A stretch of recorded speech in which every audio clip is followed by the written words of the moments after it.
Don't be afraid to assert yourself. Have confidence in your abilities, and don't let the bastards get you down. Michael Bloomberg.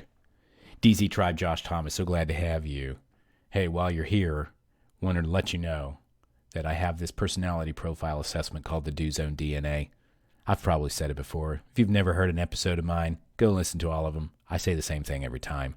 Go take this assessment, dozonedna.com. If you're an entrepreneur, it's going to show you how you prefer to get stuff done so you can build the world around you for optimal performance. Once again, that's dozonedna.com. I want to talk about Ben Nguyen, the hair ninja, the Vietnamese hair ninja. Man, this guy was electrifying. I went to the grocery store for a couple of things, about to take a trip, and I got my toiletries and a couple of protein bars or whatever. And I started getting, I got a little mushroom head going on, so I got to get that trimmed up for the trip. Want to make sure I look good. And I've never been like the guy to go to the crazy stylist or anything like that. So I'll just go to the Great Clips or the Supercuts or whatever they're called, just whatever's nearby. I certainly have preferences for stylists, and there have been some people that have cut hair better than others. But for the most part, it's pretty hard to mess up my hair. I don't have very much of it. And just do it short on the sides and leave it kind of feathery on top, and you're good, man. It's pretty hard to mess it up. And so I go just about anywhere, and I walk in, and there's a wait. I had something to be doing, but all right, I'll wait. I need to get it done. There's no other real time to do it. And there's 3 or 4 stylists. They're taking whoever. And then this guy walks up. He's done with his customer. And he walks up to me, and he says very little. He looks at me, and he says, "Now." I'm like, okay. And so I start walking towards, and I sit down. He points to the chair, and he sticks out his fist to give me a fist bump. And it's okay. I fist bump him.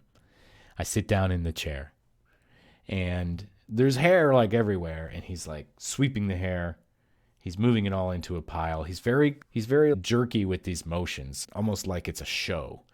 And so he gets all the hair scooped over to the little hair vacuum, and zzz, and then he moves over and he stops. And he stands in front of me and crosses his arms, and he looks down at me in the chair and he says, "Okay, what you need?" And he has this, I'm going to butcher it. I'm so sorry if there's anybody that's Vietnamese out there, and I don't sound like a Vietnamese person because I'm not. But I'm just like, he had this really thick accent where you could tell that he didn't speak a whole lot of English, but he spoke enough. And so he's looking at me. He has this kind of intense stare. He crosses his arms and he says, "What you need?" And I start explaining to him, like, all right, do a 2 on the sides, and then I got like this thinning spot in the top. Usually if you cut it pretty short around there to where it could still lay down, then like obscures it a little bit. And he's, "Oh, okay, I see it." I'm like, all right. And so he puts the gown on, and he gets to work, right? He whips out the clippers with the guard, and he's just like doing these big flipping motions. And he's doing this motion, and it's very like flamboyant. And I'm thinking, what is the deal with this guy? And the whole time, like, he never took his eyes off of my hair. And so he finishes there, and he gets out the trimming clippers, like the ones without the guard to go around the ears. And he has these little motions that he does that are just very exacting and precise. He's just going around my ear and up here, and he's getting only the first 2 inches of my beard, not to trim my beard, but just to make sure that it blends in with my hair. He literally shaved. I didn't even know I had hair on my ears, but he shaved that somehow, and he got that. This whole time he's just looking, and he's an artist. He's carving his masterpiece. If you've ever seen those chainsaw ice sculpture guys, he is that, but with my hair. And my hair in that moment was his masterpiece. It was the thing that he was born to do that day. Is he only had one job, and it was to cut my hair. It felt like that. Okay. And so he finally finishes with the clippers. And then he looks at me and he pulls out the scissors, right? Same deal. He's super intense. He gets behind me and he goes to bring out the spray bottle. And as he goes to the spray bottle, it's just like this very subtle, like soft half spray kind of thing. He covers my forehead and just one squeeze as he's in motion across my head.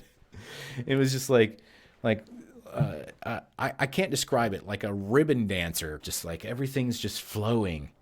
And I swear he like floated at one point. I'm not really sure about that. But anyway, so he finishes that. And then he goes and he gets behind me and he's looking in the mirror and he has this same look of intensity. He's looking in the mirror and he's ducking and dodging around my head like the guy in the mirror is trying to attack him or something. And so he starts getting to work. He puts his hands on my head. He reaches down with the scissors.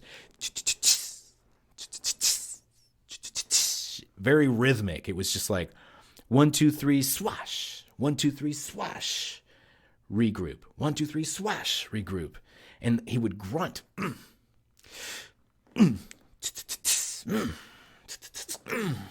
he's doing this.